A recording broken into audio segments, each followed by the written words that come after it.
Hello and welcome, dear students. Today we are going to discuss about the topic gene flow or migration. The main objectives of today's lecture are to know the basics of gene flow or migration, to understand gene flow and its role in evolution, to know about gene flow between species with examples, to know about human assisted gene flow with examples, and to know about the barriers to gene flow, and finally to know the difference between gene flow and genetic drift. Dear students, let's start with the introduction first.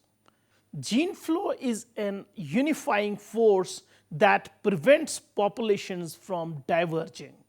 Gene flow breaks down the geographical or other boundaries that could otherwise isolate populations.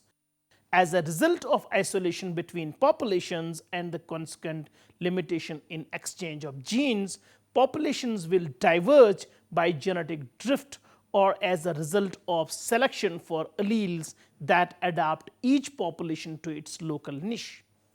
But if gene flow occurs at a sufficiently high level, then otherwise isolated populations will not diverge genetically. Instead, they become united and evolve as a single evolutionary unit. Gene flow thus introduces new alleles that can displace old alleles if they are better adapted to the current host. Gene flow or migration is when individuals move into or out of the population. These individuals can only contribute their alleles to the gene pool if they interbreed with individuals in the new population, that is, after a successful reproduction. This is called gene flow. Migration may increase the frequency of alleles in a gene pool by adding alleles, that is, immigration of individuals, or decrease the frequency of alleles by removing alleles, that's immigration or outward movement of individuals. In population genetics, gene flow, also known as gene migration or gene flow and allele flow, is the transfer of genetic material from one population to another. Gene flow is an important mechanism for transferring genetic diversity among populations. Migrants change the distribution of genetic diversity among populations by modifying allele frequencies, that is, the proportion of members carrying a particular variant of a gene. High rates of gene flow can reduce the genetic differentiation between the two groups, increasing homogeneity. For this reason, gene flow has been thought to constrain speciation and prevent range expansion by combining the gene pool of the groups, thus preventing the development of differences in genetic variation that would have led to differentiation and adaptation. In some cases, dispersal resulting in gene flow may also result in the addition of novel genetic variants under positive selection to the gene pool of a species or population. There are a number of factors that affect the rate of gene flow between different populations. So, gene flow is expected to be lower in species that have low dispersal or mobility that occur in fragmented habitats, where there is long distances between populations and when there are small population sizes. Mobility plays an important role in dispersal rate, as high mobility individuals tend to have greater movement prospects. When gene flow is impeded, there can be an increase in inbreeding within a population. For example, many island populations have low rates of gene flow due to geographic isolation and small population sizes. The black-footed rock wallaby has several inbred populations that live on various islands of the coast of Australia. The population is so strongly isolated that lack of gene flow has led to high rates of inbreeding. Dear students, let's know about the gene flow and its role in evolution. Variation can be identified in populations. The genetic variation found within populations involves the frequency of particular alleles within that population. A gene pool is what describes the alleles for a particular trait in a population, as opposed to genotype, which describes the alleles for a particular trait within an individual. Gene flow involves the movement of individuals from one population to another, that is, one environment to another environment, which contributes to diversity in that population. Immigration or moving out might cause the loss of particular alleles. Immigration or moving in might cause the introduction of new alleles into the population. So, gene flow is a major cause of the change of gene frequencies within a population, which has played a role in evolution itself. So, introducing a new genetic trait into a population can increase the chance of survival of individuals who possess and inherit the trait. This new variation can create the overall result of increased fitness of the population to the current or future environment. In terms of evolution, this means that the population develops a change in characteristics that allows them to survive in the changed environment. Dear students, let's talk about the gene flow between species, that is the horizontal gene transfer. Horizontal gene transfer refers to the transfer of genes between organisms in a manner other than traditional reproduction, either through transformation, that is direct uptake of genetic material by a cell from its surroundings, conjugation, that is transfer of genetic material between two bacterial cells in direct contact, transduction, that is injection of foreign DNA by a bacteriophage virus into the host cell, or GTA mediated transduction, that is transfer by a virus like element produced by a bacterium. Viruses can transfer genes between species. Bacteria can incorporate genes from dead bacteria, exchange genes within living bacteria, and can exchange plasmids across species boundaries. Dear students, let's now discuss the hybridization. In some instances, when a species has a sister species and breeding capabilities are possible due to the removal of previous barriers or through human intervention, species can hybridize and exchange genes and corresponding traits. This exchange is not always clear-cut. Sometimes the hybrids may look identical to the original species phenotypically, but upon testing the mitochondrial DNA, it is apparent that hybridization has occurred. In instances where the introduced species begins to replace the native species becomes threatened and the biodiversity is reduced, thus making this phenomenon negative rather than a positive case of gene flow that augments genetic diversity.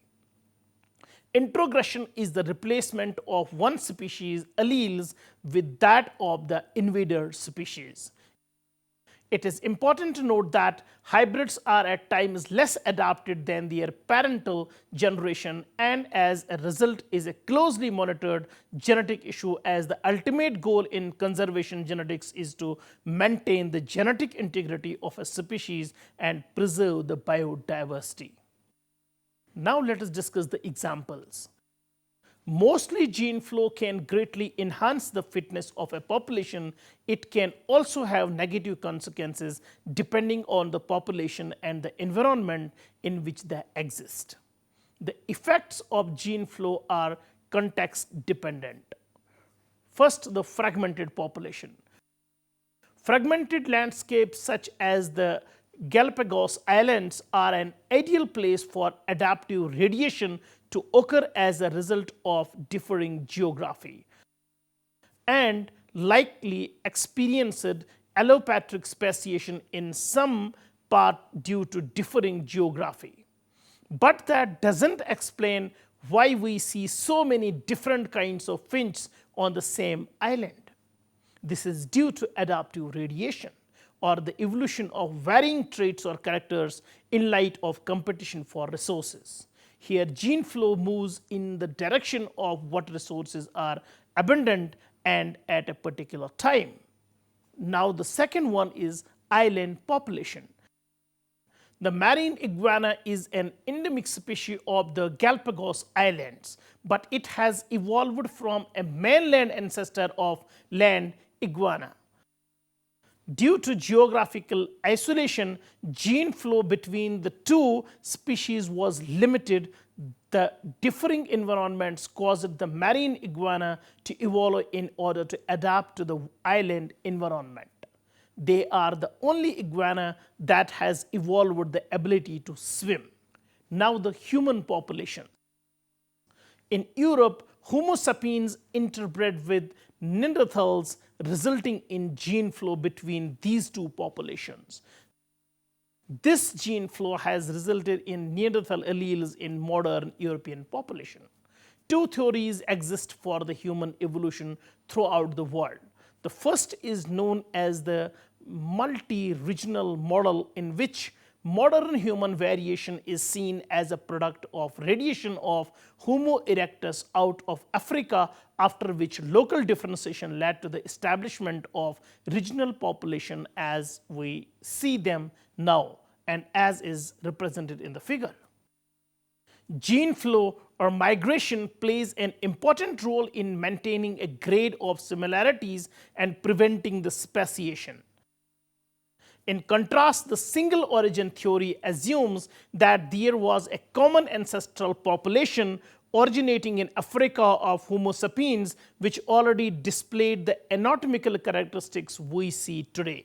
This theory minimizes the account of parallel evolution that is needed. Now let us discuss the human-mediated gene flow. The captive genetic management of threatened species is the only way in which humans attempt to induce gene flow in ex situ situation.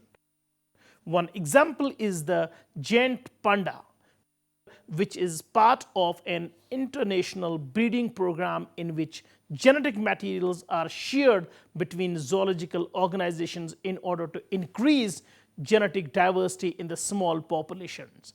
As a result of low reproductive success, the artificial insemination with fresh frozen thawed sperms was developed, which increased cub survival rates.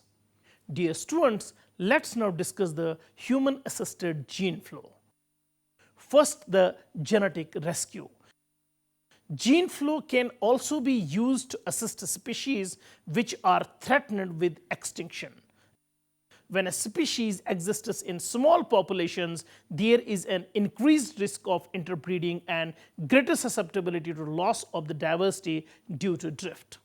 These populations can benefit greatly from the introduction of unrelated individuals that increase diversity and reduce the amount of inbreeding and potentially increase population size.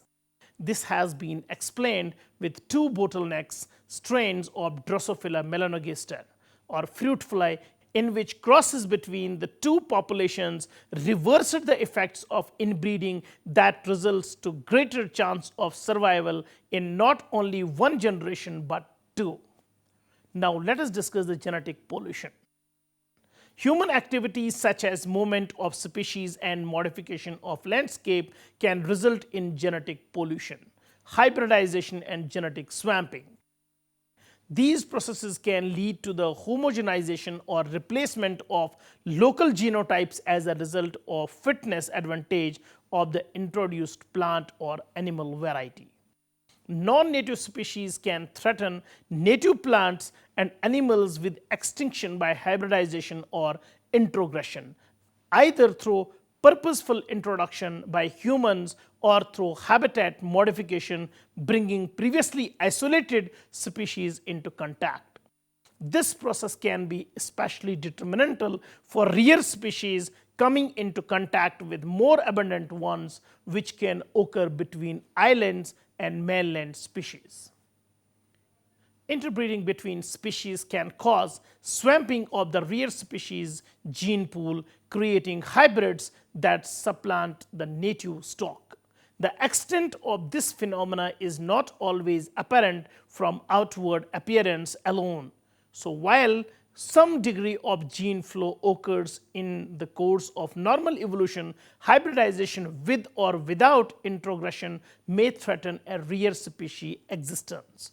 For example, the mallard is an abundant species of duck that interbreeds readily with a wide range of other ducks and poses a threat to the integrity of some species. Now let us discuss the urbanization. There are two main models for how urbanization affects gene flow of urban populations. The first is through habitat fragmentation, also called as urban fragmentation, in which alterations to the landscape disrupt or fragment the habitat, therefore decrease genetic diversity. The second is called the urban facilitation model, which states that in some populations, gene flow is enabled by anthropogenic change to the landscape. So, urban facilitation of gene flow connects populations, reduces isolation, and increases gene flow into an area which would otherwise not have this specific genome composition. The urban facilitation model has been tested on a human health pest, the western black widow spider, that is Leptodactylus hesperus. Consequences of urban facilitation vary from species to species, as is represented in the figure. Positive effects of urban facilitation can occur when increased gene flow enables better adaptation and introduces beneficial alleles and would therefore increase biodiversity. Negative effects would occur when increased gene flow is maladaptive and results in the loss of beneficial alleles. In the worst case scenario, this would lead to genomic extinction through a hybrid swarm. Dear students, let's now know about the different barriers to gene flow. First, allopatric speciation. When gene flow is blocked by physical barriers, this results in allopatric speciation, or a geographical isolation that does not allow populations of the same species to exchange genetic material, that is the reproductive isolation. Physical barriers to gene flow are usually but not always natural. These may include impassable mountain ranges or oceans or vast deserts. In some cases, there can be artificial man-made barriers such as the Great Wall of China, which has hindered the gene flow of native plant populations. Samples of the same species which grow on either side of the Great Wall of China have been shown to have developed genetic differences because there is little to no gene flow to provide recombination of the gene pools. Now let us discuss the sympatric speciation. Barriers to gene flow are not always physical. Sympatric speciation happens when new species from the same ancestral species arise along the same range, as is represented in the figure. This is often a result of the reproductive barrier. Species can live in the same environment yet show very limited gene flow due to reproductive barriers, fragmentation, specialist pollinators, or limited hybridization. Moreover, gene flow between hybrid and wild populations can result in loss of genetic diversity via genetic pollution, associative mating, and outbreeding. In human populations, genetic differentiation can also result from endogamy due to differences in caste, ethnicity, customs, and religion. Dear students, let's now understand the differences between gene flow and genetic drift. Gene flow is the movement of genes between populations, species, or organisms. Example, bacteria can transfer genes between different cells. On the contrary, genetic drift refers to the random selection of genes in a population, as is represented in the figure. When individuals from one population migrate to some other population and breed, their gene flow occurs. Gene flow changes the allele frequencies that result to increase a particular gene. Gene drift is counteracted by gene flow since a population does not usually stay small for a long period of time to be influenced by genetic drift. Gene flow can result in an increase in the genetic variations within a population as is represented in the figure. Gene flow may occur as a result of the passive seed dispersal or active migration between habitats. Studies have shown that only one migrant per generation can increase the genetic differentiation among a population. It can also prevent the genetic drifting effect in decreasing the genetic variation among populations. Note that this rule applies only for ideal populations, while the non-ideal populations may require more than one migrant to counteract the genetic drift effect. Gene flow and genetic drift are two processes that limit a population's genetic diversity and lead to evolution by variation or change, as is represented in the figure. Gene flow is the exchange of genes between two populations. The development of a new species is enabled via gene transfer. So gene flow is mediated by reproduction and vertical gene transmission from parents to offsprings and may occur between two populations of the same species. While as genetic drift is an evolutionary process in which a population allele frequencies shift over generations or pure chance. The gene flow is generated by organisms migrating into new populations, while as genetic drift is typically caused by population decline or the creation of a new population. On the contrary, the fluctuation of allele frequencies in a small population is known as genetic drift. Alleles with high frequencies may become prominent in a population due to genetic drift.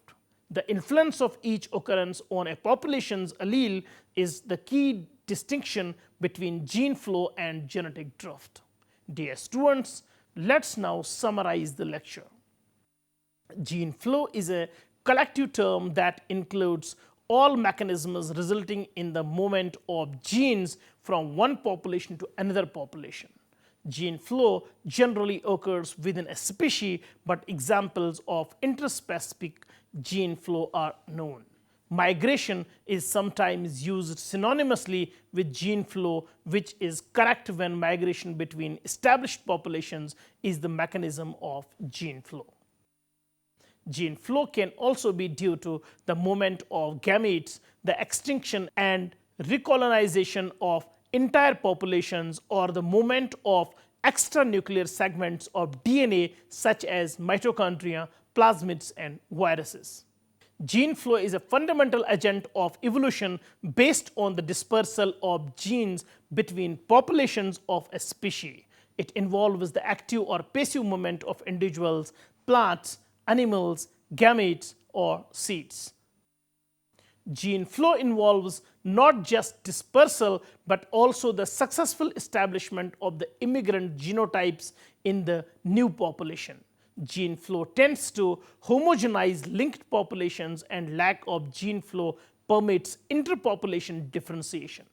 It is of interest to geneticists and managers in that to conserve a population, one needs to establish the historical patterns and rates of gene flow. Dear students, it was all about today's lecture regarding gene flow or gene migration. Hope you have understood it well. See you next time with a new topic. Till then, take care. Goodbye.